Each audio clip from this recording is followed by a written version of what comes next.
ஏன்? தவப்யபாஜ சௌமித்ரி சுக்ரீவ சசிவம் கவிம். சுக்ரனுடைய மந்திரி இவன். பேர் ஹனுமான்னு சொல்றான். பேர் எப்படி பேசலாம் பாத்தியான்னு. நான் ரிக்வேத வினீதஸ்ய நான் யஜுர்வேத தாரிணா. ரொம்ப வினயமா பேசலாம். ஏன்? நான் ரிக்வேதம் படிச்சிருக்கோம்.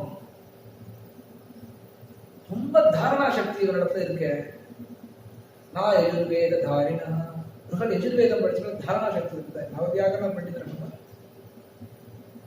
நான் ரிக்வேத வினீதஸ்ய நான் யஜுர்வேத தாரிணா நான் சாமவேத விதுஷா சக்கியமேவம் பிரபாஷிதும். நான் சாமவேத வித்வான் விதுஷன் அப்படின்னு பேர் வாங்கின மாதிரி இருக்கா. சாமவேத அத்தியானம் இருக்காம நூனம் வியாக்கரணம் கிருத்ஸ்னம் அனேன பகுதாஸ்ருதம். சிக்ஷை கல்பம் வியாக்கரணம் எல்லாமே படிச்சவனை போல இலக்கணம் பிழை இல்லாம அழகா பேசலாம். தப்பி தவறி கூட தப்பான சொற்கள் வாழ்க்கையில் வரல. லக்ஷ்மணா நூனம் வியாக்கரணம் கிருத்ஸ்னம் அனேன பகுதாஸ்ருதம். நிறைய படிச்சிருக்கான் லக்ஷ்மணா. பேசுறதே தெரியல, அவர் அழகா பேசுறான். நம் வியாக்கரணம் கிருஷ்ணம் மனேன பகுதாஸ்ருதம் பகுவியாகரதா அனேன கிஞ்சித் அபசப்திதம். நிறைய படிச்சவார்களை பார்த்தா தப்பான வார்த்தை உண்டு வர. பகுவியாகரதான நிறைய படிச்சிருக்கான். இலக்கணங்கள்லாம் நிறைய படிச்சிருக்கான். வியாக்கரண பண்டிதர்களுக்கு இவனுடைய வாயிலிருந்து ஒரு சொல்லு தப்பா வரல. அவிஸ்தரம் அசந்திக்தம் அவிலம்பிதமத்ருதம் உரத்தம் கண்டகம் வாக்கியம் வர்த்ததே மத்தியமேஸ்வரே. அவிஸ்தரம் அசந்திக்தம் அவிலம்பிதம் அத்ருதம். அழகாவது சொல்வர். ஒரு உபன்யாசத்துக்கு போய் உட்காண்டோம் அப்படின்னு சொன்னா ஒரு சொல்ற கீதி ஷீக்ரி சிரக்கம்பி ததா லிகித பாடகா அனர்த்தக்யகா அல்பகண்டஸ்ச. கீதி அப்படியே ஓரா பாண்டே கூட உபன்யாசம் கூட ஷீக்ரி இப்படி சொல்லக்கூடாது. சிரக்கம்பி தலையாடி ஆடினே பேசக்கூடாது. என்ன நான் சொல்றது தலையாடி பேசக்கூடாது. ததா லிகித பாடகா நியூஸ் வாசிக்கிற பத்தியெல்லாம் இன்னும் நாம் காண இருப்பது நாம் காண இருப்பது அப்படி படிக்கூடாது. அனர்த்தக்யா தப்பு தப்பா அர்த்தம் சொல்லக்கூடாது.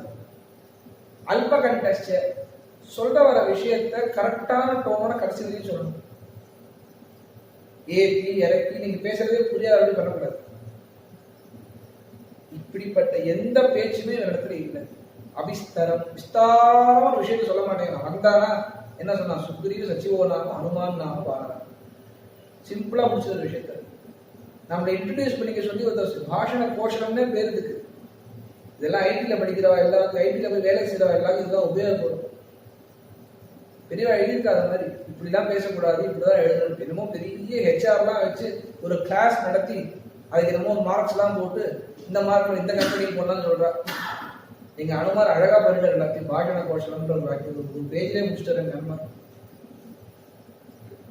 அவிஸ்தரம் அசந்திக்தம் அவிலம்பிதம் அத்ருதம் கண்டகம் வா வர்த்ததே மத்தியமேஸ்வரே.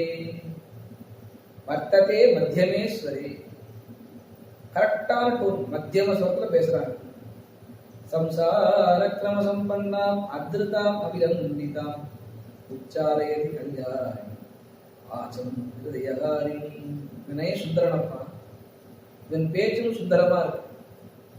நடைமுறைகள் பாவனைகள் எல்லாமே அழகா இருக்கு. இதன் இடத்துல ஜாக்கிரதையா பேசு. ஹனுமாருக்கு ராமர் கொடுத்த சர்டிபிகேஷன். நான் ரிக்வேத வினீதஸ்ய நான் யஜுர்வேத தாரிணா நான் சாமவேத விதுஷா சக்கியமேவம் பிரபாஷிதம் நூனம் வியாக்கரணம் கிருத்ஸ்னம் அனேன பகுதாஸ்ருதம் பகுவ்யாகரதானே ந கிஞ்சித் அபசப்திதம் அவிஸ்தரம் அசந்திக்தம் அவிலம்பிதம் அத்ருதம் உரத்தம் கண்டகம் வாக்கியம் வர்த்ததே மத்தியமேஸ்வரே. சம்சாரக்ரம சம்பன்னாம் அத்ருதாம் அவிலம்பிதாம் உச்சாரயதி கல்யாணி ஆச்சம் ஹிருதயகாரிணி. அங்க அனுமான் பெருமானும் சந்திச்சுக்கிறார். பரபிரம சுரூபம் தான் இதுன்னு அனுமான் புரிஞ்சுட்டார். இவரை பார்க்க தான் இத்தனை நாள நான் காத்துட்டு இருந்தேன். ராமகாரியமாக சுக்ரீவனுக்கு நீ சக்கியம் பண்ணுன்னு தன்னுடைய குரு சொல்லியிருக்கார் ஆதித்யன். அடுத்தது பார்க்க போறோம் சுந்தரகாண்டத்தில் அனுமன் பிரபாவம்னு ஒருத்தர் பார்க்க போறோம். ராமகாரியமாக சுக்ரீவனுக்கு சக்கியம் பண்ண போற நீ அப்படின்னு தன்னுடைய குரு சூரிய பகவான் சொல்லியிருக்கிறது நீ ஞாபகம் வருதான் ஹனுமானுக்கு. ஹனுமான் அங்கிருந்து அழைச்சிட்டு போற சுக்ரீவன் பதவி போயிட்டான். எதுக்கு வர கூட்டிட்டு வர அப்படின்னு சொல்ல சுக்ரீவன் எல்லாம் சொல்ல ஹனுமார் எல்லாம் சொல்றார். ஹனுமாருக்கும் ராமருக்கும் சுக்ரீவன் உட்காந்துருக்கா. என்ன விஷயமா வந்து சுக்ரீவன் எல்லா ராமர் எல்லா விஷயத்தையும் சொல்றாரு சுக்ரீவனுக்கு. இந்த மாதிரி சீதை பறிப்போனது உன் மூலமாகத்தான் என்னுடைய சைன்யத்துக்கு நான் சைன்யத்தின் மூலமாக ராமனோட வரியந்தம் பண்ணி அப்படின்னு சொல்றார். சுக்ரீவன் சொல்ற என்னுடைய பத்தினியையும் வாலி கவர்ந்து போயிட்டான், எனக்கு நீ உதவி பண்ணு அப்படின்னு சொல்ல இவா ரெண்டு பேருக்கும் அக்னி சாட்சியா சக்கியம் பண்ணி வைக்கிறார் அனுமார். சீதா கபீந்திரா ஷரதாம் ஷராணாம் ராஜீவ ஹேமோஞ்சுல நோபடாணி சுக்ரீவ ராம பிரணய பிரசங்கே வாமானி நேத்தானி சமம் சுகுரந்தி. எப்படி கல்யாணம் பண்ணியிருப்பாலோ அது போல அக்னிவலம் வந்து ரெண்டு பேரும் சக்கியம் பண்ணியிருக்கிறார் ஹனுமார். நாளைக்கு ஹனுமார் பெரிய குருன்னு பார்க்க போறோம், ஹனுமார் ஆச்சாரியன்னு பார்க்க போறோம். அத்தியத்திலே ஹனுமத் சமேன குருணாம் பிரக்யா விராட்ட ஸ்வயம் லங்காபத்த விதேகராஜதனையா நியாயனராலபியதே அப்படின்னு ஹனுமார் பின்னாடி நாளைக்கு குருவா ஹனுமார் வரப்போற சீதைக்கு ராமனை சேர்த்து வச்சு இன்னைக்கு அதை பிரகடனம் பண்ணிட்டார். ஜீவாத்மாவின் பரமாத்மாவை சேர்த்து வைக்கிறதுனா ஹனுமார் குரு அப்படின்னு பார்க்க போறோம். அப்பேற்பட்ட ஹனுமன் ராமரையும் சுக்ரீவனும் சக்கியம் பண்ணி வைக்க நடந்த கதையெல்லாம் சொல்றாரு. இந்த ரிஷமுக பருவம் தான் வாலி வர முடியாது அப்படின்னு சொல்ல ராமனை வாலியின் யுத்தத்துக்கு போகணும். நம்ம சுக்ரீவன் வாலியின் யுத்தத்துக்கு கூப்பிடுறான். முதல் நாள் பலமா யுத்தம் நடக்குது. சுக்ரீவன் நல்லா அடி வாங்கலாம். அடி வாங்கின சுக்ரீவன் பெருமாளை வந்து சொல்றான், உனக்கு என்ன பராக்கிரமே இல்லையா, அதை காப்பாற்ற மாட்டேங்கிறேன்.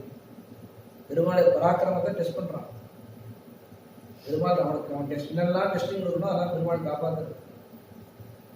ஒரு மண்டை ஓடு இருக்கு, அதை எட்டி உதனா அது எட்டி வச்சா 7 சமுதிரம் தாண்டி போய் ஒரு எழுது. அப்பயே நம்மள அது என்ன மாம்சம் தானே. இந்த 7 மரத்தையும் எங்க அண்ணா ஒரே குத்து குத்துவாங்க. அந்த 7 விருட்சத்தையும் பெருமாள் அம்பாளை துளைச்சு காட்டுறது. அப்புறம் தான் அந்த 7 மரத்தை மட்டும் சொல்லி துடைக்கல. 7 லோகம் போய் சப்த ரிஷிகளும் முன்னாடி போய் சப்த காண்டம் போய் சப்த கடவுள் போய் திருப்பி பெருமாள் அம்பலத்தில் வந்து உட்காந்து அப்பதான் நம்பினான். ஆனா கடைசி வரைக்கும் நம்ப சுத்தினேன் பெருமாள். அதுக்கப்புறம் திருப்பி பெருமாள் அவனுடைய சுக்ரீவன கழுத்துல ஒரு மாலையை போட்டு போய் யுத்தம் பண்ணு அப்படின்னு சொல்ல சுக்ரீவனுக்கும் வாலிக்கு யுத்தம் நடக்க வாலி பெருமாள் வதம் பண்ணினார். உண்மைசார் உலகுக்கெல்லாம் மூலமந்திரத்தைன்னு வாலி எடுத்து பார்க்கறான். தன்னுடைய மார்புல நேரே கொண்டான், எதிரே கொன்றான். வாலியினுடைய பத்தினிக்கு தாரைக்கு எல்லா விதமான உபதேசங்களும் ஹனுமார் செய்ய வாலி முன்னாடியே அங்கதனை கொடுத்து சுக்ரீவனிடத்துல சொல்லி வைக்கிறார், இந்த குழந்தையை காப்பாத்து அப்படின்னு சொல்ல அங்கதனிடத்தை சுக்ரீவனிடம் கொடுக்க வாலி பரமபதம் சொல்றான். சுக்ரீவனுடைய பட்டாபிஷேகமும் மாறுது. பெருமாள் 4 மாசம் டைம் கேட்டான் சுக்ரீவன் பெருமாளிடத்துல, வருஷ காலப்பா இப்ப என்னால எதுவும் செய்ய முடியல, 4 மாசம் கழிச்சு நான் செய்யறேன், உதவி செய்யறேன் அப்படின்னு சொல்ல சுக்ரீவன் 4 மாசம் ஆயிடுச்சு ராமர் குகையில தங்கிட்டு இருக்கார். ஹனுமார் ராமர் லக்ஷ்மணன் 3 பேரும் குகையில தங்கிட்டு இருக்கா. 4 ஆயிட்டே வருது. அதுக்குள்ள ராமர் ஹனுமார் சுக்ரீவனை பார்க்க போற 4 ஆயிட்டே போற. ராமர் கவுண்டவுன் ஸ்டார்ட் பண்ணிட்டார். லக்ஷ்மணன் சொல்லி அனுப்புற, வாடி விட்ட கதவு இன்னும் நான் திறந்தா வச்சிருக்கேன் அப்படின்னு சொல்லி அனுப்புற, சூஷகமா சொல்லி அனுப்புற. லக்ஷ்மணர் இங்கேருந்து போக எல்லா குரலும் லக்ஷ்மணர் மூழ்கியது முழங்கி புறப்பட்டு நாளை தாயார். அதுபோல் லக்ஷ்மணர் இங்கேருந்து புறப்புற. லக்ஷ்மணர் சீண்டு போற. லக்ஷ்மணர் ஜுவாலை லக்ஷ்மணுடைய கோபம் தாங்காம எல்லா புறமும் திராகின்னு ஓடுறது எல்லாம். இங்கேருந்து ஹனுமார் போய் சுக்ரீவனை எழுப்புற. அண்ணா மதுபானம் பண்ணியிருக்கான் சுக்ரீவன். அப்போ சுக்ரீவன் வந்து தாரை அனுப்புறான். சாப்பிரபல தீம் மதுதிப்பலாட்சி பிரளம்ப காஞ்சி கூட ஹேமசூத்ராம் வால்மீகி சொல்றாரு. சாப்பிரபலத்தையும் மதுதிப்பலாட்சி அவளும் மதுபானம் பண்ணியிருக்கான். உடம்புல காஞ்சி அந்த அந்த இடுப்புல கட்டின அந்த ஒட்டியாரம் கூட அவள் தெரியாம வந்து நிக்கிறாள். லக்ஷ்மணன் முன்னாடி லக்ஷ்மணன் தலையை கொண்டு நிக்கிறான். ஸ்ரீ பிரபாவசாலின்னு சொன்னாலேப்பா, நீ தலை கொண்டு நிக்கிறேன்னு லக்ஷ்மணன் கேட்கிறார். அண்ணா வர சொல்லுவா, சுக்கிரனை வர சொல்லணும்னு சொல்லி சுக்கிரன் அங்கிருந்து வர அபராட்சமாமனம் செய்ய பெருமாளுக்கு இடம் நோக்கி சமஸ்த வானரங்களும் அங்கிருந்து வருது. 70,000 வெள்ளம் வானரங்கள்லாம் வருது. சுக்கிரன் பெரிய கமாண்ட் கொடுக்குறான். பெருமாளத்தையும் அபராட்சமாமனம் பண்றான் சுக்கிரன். பெரிய கமாண்ட் கொடுக்குறான். எல்லாரும் 4 திக்குக்கும் தேட வேண்டியது. எல்லாரும் ஒவ்வொரு பக்கமும் ஒவ்வொரு திக்குக்கும் தேட வேண்டியது. எல்லாரும் 1 மாசம் டியூரேஷன் கொடுத்தாச்சு எல்லாரும். அந்த டியூரேஷன் டைமுக்குள்ள நீங்க கொண்டு வரலன்னா, சீதையை விட்டுட்டு வரலன்னா உங்கள் எல்லாருக்கும் சிரஸ்சேதம் அப்படின்னு சுக்ரீவனுடைய கமாண்டேஷன், எக்ஸலன்ட் கமாண்டேஷன் வந்து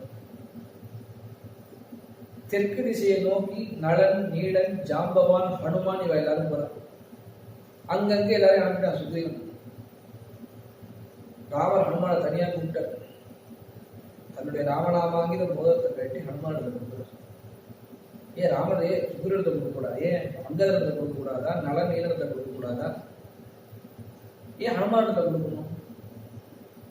ஹனுமான் நினைச்சாரா, என்னவோ சீதையா சீதைன்னு அவன் உட்காந்து படுத்து சரி சீதைன்னா வேற ஏதாவது கல்யாணம் போக வேண்டியதானே, இதுக்கு இந்த பொம்பளைக்கே இப்படி அழுதுக்கு நாங்களாம் இதுக்கு இவ்வளவு தூரம் பாடுபடணும்னு நினைச்சான். நைஷ்டிக பிரம்மச்சாரிட்ட என்ன சீதையை பார்க்கணும்னு சொல்லி கொடுத்தமிச்சான் ராமநாமாங்கிற மதுரத்தை.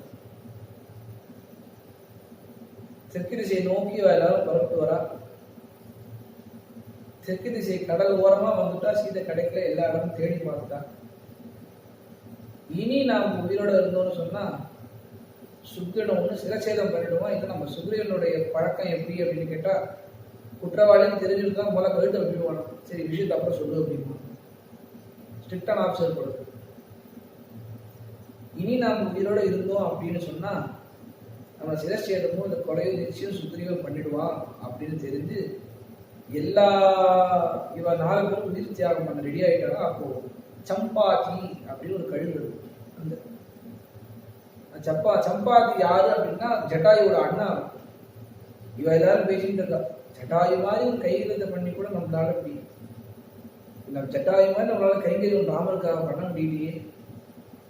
அன்னைக்கு ஜட்டாயு ராமருக்காக போராடி உயிரை விட்டா நம்ம இப்படி உயிர் தியாகம் பண்ண நிலைமை வந்துட்டே அப்படின்னு பேசும்போதே ஜட்டாயு அங்கேருந்து கேட்கற, சம்பாதி கேட்கிறார், என்ன ஜட்டாயுன்னு பேசிட்டு இருக்க, நீங்களாம் யாரு அப்படின்னு கேட்க விஸ்தாரமா கதைகளை சொல்ல, என் தம்பி போயிட்டானா அப்படிங்கிற ஜட்டாயு சம்பாதி. ஏன்னா அவ 2 பேரும் சூரியனை நோக்கி பறந்து போனாலும். அப்போ சம்பாதி ஜட்டாயு தன்னுடைய இறகுகள்லாம் குறுக்கிட்டு வெப்பம் தாங்கலையா. அப்ப ஜட்டாயு தம்பியை மறைச்சான் சிறகுனால. அப்படியே சிறகுலாம் பொசிங்க அப்படியே அங்கேருந்து மேல விழுந்துட்டோம்னா அங்கிருந்து சிறகு இல்லை சம்பாதி. ஜட்டாயு காப்பாற்றப்பட்டான். அதனால சிறகு இல்லாம சுத்திட்டு இருக்கான் சம்பாதி. வயசான காலம்.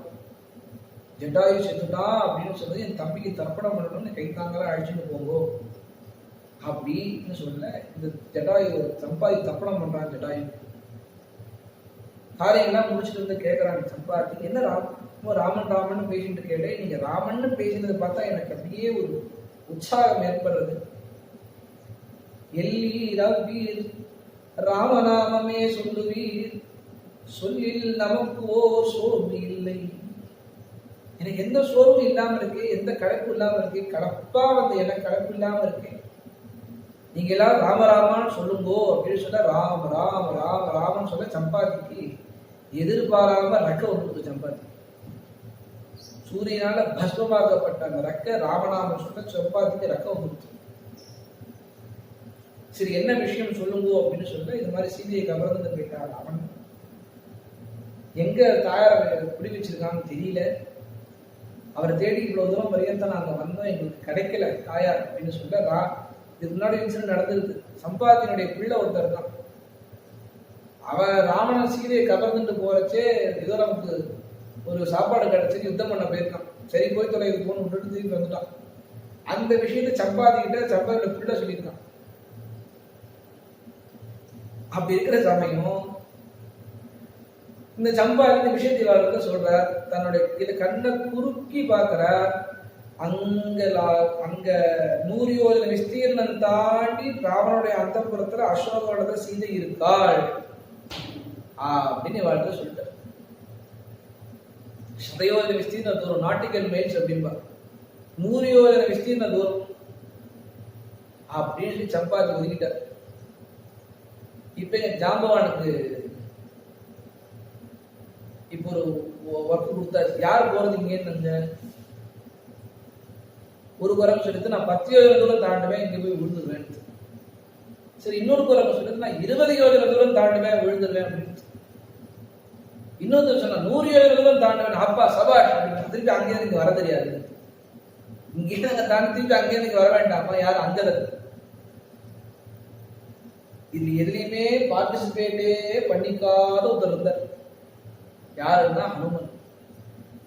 ஓரமா உட்காந்து ஹனுமான். ஜாம்பவான் ஹனுமான போய் பார்க்கிற. ஜாம்பவான்னு சொல்றோமே தவிர ஜாம்பவான் எத்தனை விதமா இருக்கு தெரியுமா? பெருமாள் பூங்கி உலகளந்து உத்தமனா வாமனன் திரிக்கிரமாவதான் அடுத்தரிச்சு இந்த ஜாம்பவான்றவர் லோகம் பூரா டமரு வாசிச்சாராம். பெருமாள் திருடி வருது, பெருமாள் திருடி வருது, பெருமாள் திருடி வருதுன்னு. வாமனாவதாரம், பரசுராமதாரம், ராமாவதாரம், கிருஷ்ணாவதாரம் வரக்கூடாது. ரொம்ப மூத்தமானவர். என்னடா பசங்களா அப்படி இருக்கீங்க நீங்க? அந்த காலத்துல நான் இப்ப முடியுமா சுவாமி உம்மாலன்னு அவர், என்னால முடியாதுடா கண்ணா அப்படின்ட்டு அவரு. அங்க ஹனுமான் உட்காந்துட்டு ஹனுமானத்தை போய் கேட்கிற குசல என்ன ஹனுமன் உன்னால முடியுமா? எல்லாரையே முடியல, நான் என்ன பண்ண முடியும் அப்படின்னு. ஏன்னா ஹனுமாருக்கு சொபலம் தெரியாது. ஹனுமார் யாரும் ஊக்குவிக்கணும். ஹனுமார் சின்ன வயசுல ரொம்ப சேட்டை பண்ணிட்டு இருந்தார். ரிஷிகள் ஆசிரத்துக்கு போய் நோண்டுறது, ரிஷிகளை போய் விடுங்கிறது, கமண்டல் வச்சுனா கமண்டல் தூக்கிட்டு போறது, துளசி மாலை வச்சிருந்தாலும் துளசி மாலை தூக்கிட்டு போறது, கமண்டல தீர்த்து தட்டி விட்டு போயிடுறது, இது மாதிரி ரிஷிகளுக்கு தொந்தரவு பண்ணிட்டு இருந்தாராம் ஹனுமார். அப்போ எல்லாம் படிச்சு சர்வ வியாகமா இருக்க நீ இதை மாதிரி சேட்டை பண்ணலாமா அப்படின்னு சொல்லி ரிஷிகள் எல்லாம் இருப்பாரு, உனக்கு சொபலம் தெரியாம போகட்டும் அப்படின்னு சொல்லிட்டாங்க. இப்ப ஹனுமார் அந்த சொபலம் தெரியல, ஆனா அவரால் முடியும். பின்னாடி ஒரு கதை என்ன அப்படின்னு சொன்னா, இங்க இந்திரஜித்து போன்ற சக்தி ஆயுதத்துல எல்லாரும் படுத்து கிடக்குறாங்க. ஜாம்பவான், விபீஷன், சுக்ரீவன், இவா 3 பேரால மட்டும் இது பண்ண முடியாது. சாகத்துக்கான வரம் இல்லை வாழ்க்கை. ஜாம்பான் மெதுவா எழுந்து கேட்கிற விபீஷன் இடத்துல, ஹனுமான் உயிரோடு இருக்கானா அப்படிங்கிற. சரியான ஆதிபுத்திரா அதிக்கிரமே கஸ்பாத்து பிரச்சனை மாறுது. ராமலட்சுமணன் விழுந்து கிடக்கிறா, அபால கேட்காம கஸ்மாது பிரச்சனை மாறுது. எப்படி ஹனுமார போய் நீங்க கேட்கிறீங்க அப்படின்னு. அப்பா, இங்க எல்லாரும் உயிரோடு இருந்து ஹனுமார் செத்து இருந்தாங்கன்னா நம்ம யாருக்கும் பலன் இல்லை. நம்ம இங்க எல்லாருமே செத்து போய் ஹனுமார் உயிரோடு இருந்தாங்கன்னா நம்ம எல்லாரையும் குழைச்சுடலாம். என்னது வழியினர்? ஜாம்பவான் பிரிஸ்கிரிப்ஷன் எழுதி கொடுத்தார். விசல்யகரணி, சல்யகரணி, சந்தானகரணின்னு எழுதி கொடுத்தார். இவர் ஹனுமார் இங்கேருந்து அங்க போய் தோண்டி பார்க்கற ஒன்றும் கிடைக்கல. மழையோட பேர்ந்து எடுத்துன்னு மழையோட பேர்ந்து எடுத்துன்னு வந்துட்டு அப்புறம் எல்லாருக்கும் அந்த டேப்லெட்டை கொடுத்து சரியாச்சு. இது போல பராக்கிரமம் உண்டே ஹனுமன், உனக்கு சொபலம் உனக்கு தெரியாது, நீ என்னாலதான் காரியம் முடியும் அப்படின்னு சொன்னதும் ஹனுமாருக்கு வீரம் உண்டு. மரத்துக்கு மரம், மரத்துக்கு மரம், மரத்துக்கு மரம், மரத்துக்கு மரம், மரத்துக்கு மரம் தாவரார் மகேந்திரகிரி பருவத்தின் மேல ஏறி நிற்கிறார். அவர் அப்படியே வளர்ந்துட்டே விஸ்வரூபனா எடுக்கிறாங்க ஹனுமாரங்க. விஸ்வரூபனா எடுக்க எடுக்க எடுக்க எடுக்க கீழே இருக்கக்கூடிய அந்த வெயிட் தாங்காம மலை அழுந்துருது. மலை அழுந்து அழுந்து அழுந்து அழுந்து அங்க இருக்கக்கூடிய மலைகளுடைய கற்கள்லாம் பொடி பொடியா போறது. பாம்புகள் எல்லாம் வெளில வந்துட்டு தன் பாம்புகள் வெயிட் அதனுடைய அழுத்தம் தாங்காம தன்னுடைய விஷத்தை கக்கிறது பாம்புகள்லாம். அங்க இருக்கக்கூடிய ரிஷிகள் எல்லாரும் இன்னும் மலையே அதுறது எல்லா ரிஷிகளும் மேல வந்துட்டாங்க. எல்லா ரிஷிகளும் மேல வந்ததும் ஹனுமார் மேல எல்லா விதமான அந்த கற்கள்லாம் குங்குமமோட பெருமாள் மேல இருக்குதான். யதா புஷ்பமயோ கீரி, அங்க இருக்கக்கூடிய புஷ்பங்கள் எல்லாம் பெருமாள் ஹனுமார் மேல மாலையெல்லாம் சொல்லப்பட்டிருக்கு. அங்க இருக்கக்கூடிய கைரிய தாது குழிகள் எல்லாம் ஹனுமார் மேல படவும் பெருமாள் ஹனுமார் அப்படியே அந்த குங்குமாங்கித வர்ணனத்தோடு இருக்காராம். மகேந்திரகிரி பர்வதத்தின் மேல ஒரு பருவதம் போல் நிற்கிறார். ததோ ராவணீதாயா சீதாயா சத்வதர்ஷனஹ ஈயேஷ பதமன் வேட்டும் சாரணா சரிதேவதி. சுந்தரகாண்டம் ஆரம்பம். ஒரு மலையை போல நிற்கிறாராம் ஹனுமான். ததா எல்லா பாண்டங்களும் முடியாத காரியத்தை தன் சொபலம் தெரியாத ஹனுமார்ல ஜாம்பான் பிரவேசிக்க ஹனுமார் மேல மகேந்திரகிரி பருவத்து மேல பருவத்தின் போல நிற்கிறார் ஹனுமார் அப்படின்றதோட கிஷ்கிந்தா காண்டம் முடிஞ்சு சுந்தரகாண்டம் ஆரம்பம். அணு பிரபாவம் என்ன? ஹனுமார் தாண்டி சீதையை பார்க்க போறாரா? ராமநாமாங்கிதமான மோதத்தை சீதையிடத்துல கொடுத்துட்டு திரும்பி வந்து பெருமாளிடத்துல விஞ்ஞாபனம் பண்ண போறாரா? அனுமத் பிரபாவம் என்ன அப்படின்றது மேற்கொண்டு